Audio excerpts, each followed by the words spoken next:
Yeah, LIV Golf Hong Kong. This will start, I believe, Thursday evening for us on the East Coast. So just a heads up. I know they usually get going on Friday. And yeah, Louis Oosthuizen isn't going to come through for me. Another runner up. I think that's number 3 on the year, unfortunately. He's like my white whale at this point. I bet him in all 3 LIV Golf events so far. Why not make it a 4th? He's playing some great golf dating back to this past fall where he won back-to-back on the DP World Tour.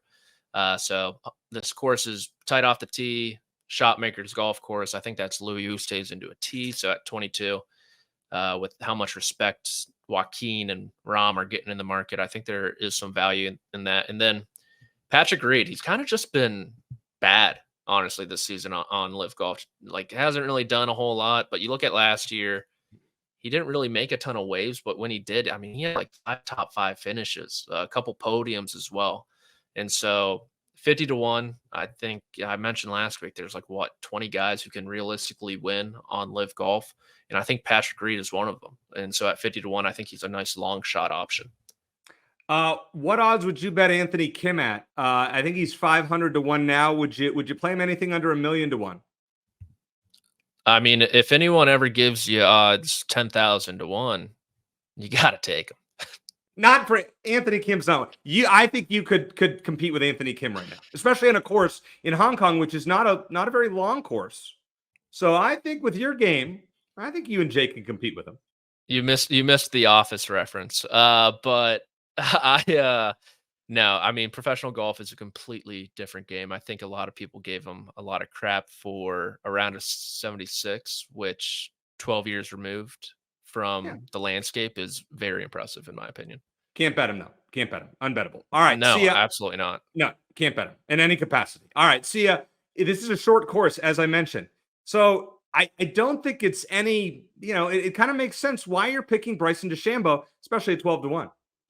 Yeah, I mean, we had a shorter shot win last week. I was actually thinking about taking Joaquin Niemann. Keep in mind, I told you last week, I don't study this. I don't write the articles and do the research you guys do. So I'm really just kind of throwing a player out. But I've seen how Bryson's done. Well, first of all, last fall, we saw him last year win a couple. And I like the trajectory he's on. 4th place last week at Golf Jeddah, T9, T25 before that, T11 before that.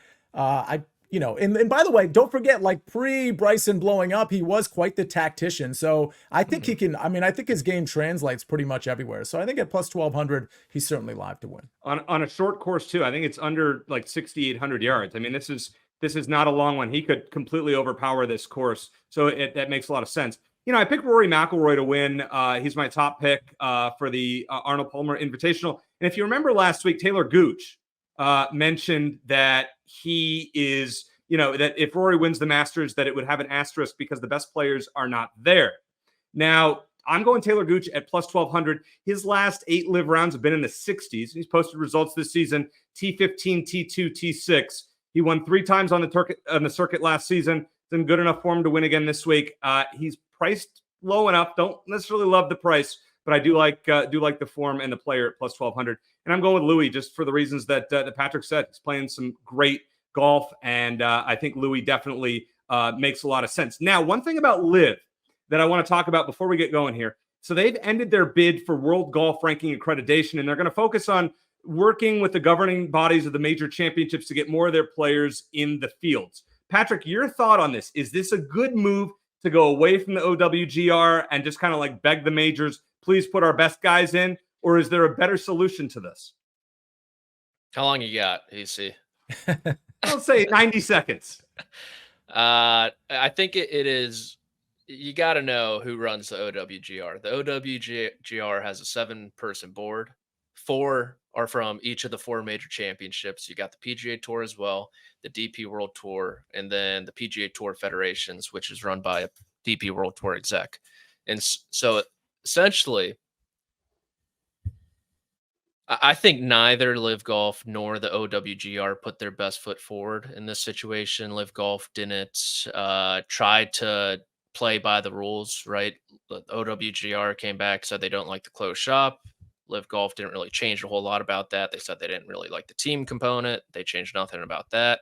OWGR, though, from their point of view, this hasn't reached a tipping point where someone like Brooks Koepka is out of their fields, correct? All the big names, all the stars have status through, I mean, 2024 through this year, since the 2025, maybe 2020 winners, Bryson and DJ. So because of that, this OWGR conversation is centered around Taylor Gooch. And no offense to Taylor Gooch, but no one's going to lose sleep over, let's say he's the 40th best player in the world.